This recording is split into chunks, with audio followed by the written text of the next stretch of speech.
In this video, I'm going to work a few examples of our 6 trig ratios. So they say find the 6 trig functions or ratios of the angle t based on the figure. So they gave me this t, it's in quadrant 3.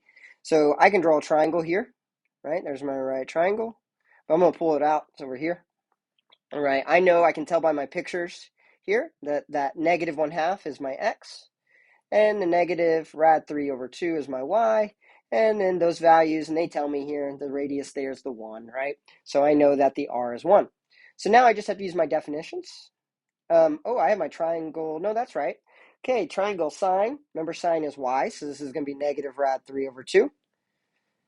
Okay, if I flip that over, and we've seen this in previous videos, if I flip radical negative rad 3 over 2 over, I get negative 2 rad 3 over 3.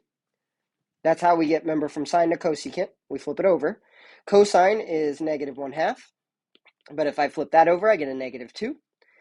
And then tangent will be sine over cosine, or y over x, negative rad 3 over 2 divided by negative 1/2.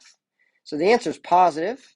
And then if I follow this math, okay, negative rad 3 over 2 divided by negative 1/2, right? That's negative rad 3 over 2 times negative 2 over 1. The 2's are going to cancel, and I'm just going to get a positive rad 3. The negative's negative times the negative gives me a positive. When I flip tangent, that's rad 3. We have learned in previous videos that when I flip rad 3, I get rad 3 over 3.